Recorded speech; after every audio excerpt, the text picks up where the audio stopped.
Cooker விசில மறந்து உணவு வீணாகி போச்சா? இனி அந்த கவலையே வேண்டாம். வழங்குகிறோம் உலகின் முதல் விசில் கவுண்டர் குக்கர், புதிய அல்ட்ரா குரோனோ. அல்ட்ரா என்றால் ஆரோக்கியம். ஊழல் மற்றும் முறைகேட்டை முற்றிலுமாக ஒழிக்க டெண்டர் விதிமுறைகளை திருத்த வேண்டும் என்ற கோரிக்கை எழுந்துள்ளது. ஏற்கனவே உள்ள விதிகளை சீர்திருத்தம் செய்து மக்களை கண்காணிப்பாளர்களாக மாற்ற வேண்டும் என்கிற யோசனை முன்வைக்கப்படுகிறது. இது தொடர்பாக அரசு அதிகாரிகள் மற்றும் சமூக ஆர்வலர்கள் கூறியதாவது: அரசின் பணம் நலத்திட்டங்களை விட அதிகமாக செலவிடப்படுவது அரசு பணிகளுக்கான டெண்டர்களில்தான். அதில் 1008 ஓட்டைகள் இருப்பதால் அரசின் பணம் கோடிக்கணக்கில் திருடப்படுகிறது.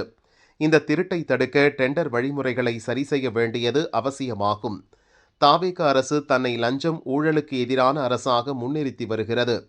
தமிழகத்தை பொறுத்தவரை பெரும்பாலான டெண்டர்கள் https://tntenders.gov.in/ என்ற இணையதளம் மூலமாகவே வெளியிடப்படுகின்றன. முன்னதாக துறை சார்ந்த அதிகாரிகளும் டெண்டர் கமிட்டி உறுப்பினர்களும் கலந்து பேசி டெண்டருக்கான அறிவிப்பை ஆன்லைனில் வெளியிடுவார்கள். இங்கிருந்துதான் முறைகேடு துவங்குகிறது. அதாவது பார்ட்டி ஃபண்ட் வசூலுக்காக திட்ட மதிப்பை 30% வரை டெண்டர் கமிட்டியினர் அதிகரித்து விடுவார்கள். தற்போது கட்சி நிதி வாங்க மாட்டோம் என்று சொல்லும் தாவேக அரசு திட்ட மதிப்பை கண்காணிக்க வேண்டும். பின் டெண்டருக்கான POQ எனப்படும் அளவு பட்டியல் வெளியிடப்படும். அதில்தான் டெண்டரின் தன்மையும் அதற்கான விவர குறிப்புகளும் இருக்கும். 3வது டெண்டருக்கான கட்டுப்பாடுகள் என்ன என்பதன் விவரம் வெளியிடப்படும். ஆனால் விதிமுறைகள், கட்டுப்பாடுகளை குறிப்பிட்ட சில நிறுவனங்கள் மட்டுமே பங்கேற்பது போல அதிகாரிகள் வகுத்து விடுகின்றனர். இதை சரி செய்ய சிறு, குறு, நடுத்தரம், பெரியது என டெண்டர்களை 4ஆக பிரித்து அதற்கென தனித்தனி விதிமுறைகளை வகுக்க வேண்டும்.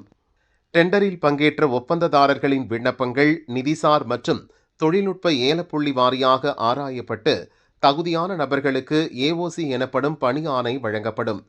இந்த AOCயில்தான் டெண்டர் தொடர்பான அனைத்து விவரங்களும் இருக்கும். ஆனால் 95 டெண்டர்களின் AOCகளை துறை சார்ந்த அதிகாரிகள் வெளியிடுவதில்லை.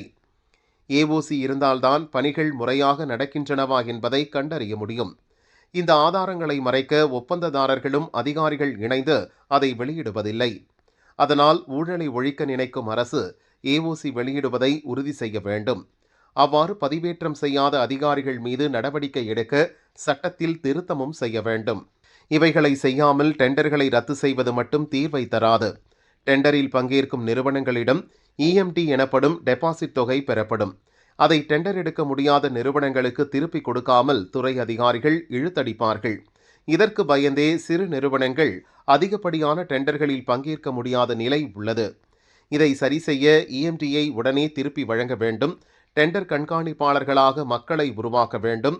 தனது ஊரில், பகுதிகளில் நடக்கும் அரசு பணிகள் குறித்து தெரிந்து கொள்ள இளைஞர்கள் ஆர்வமாக இணையதளத்தில் தேடினால் அவர்களால் கண்டுபிடிக்கவே முடியாத அளவில்தான் இருக்கிறது. எனவே அரசு அலுவலகங்களில் டெண்டர் குறித்த விவரங்களை பொதுமக்கள் அறிய பிரிவுகளை துவங்க வேண்டும். இந்த சேவைக்காக சிறிய அளவில் கட்டணமும் பெறலாம். கண்காணிப்பாளர்களை அதிகப்படுத்தாமல் டெண்டரில் நடக்கும் முறைகேட்டை எந்த அரசாலும் தடுக்கவே முடியாது. இதை செய்யாமல் அரசு செய்யும் வேறு நடவடிக்கைகள் எல்லாம் வெறும் கண்துடைப்பாக போய்விடும் என அவர்கள் கூறினர்.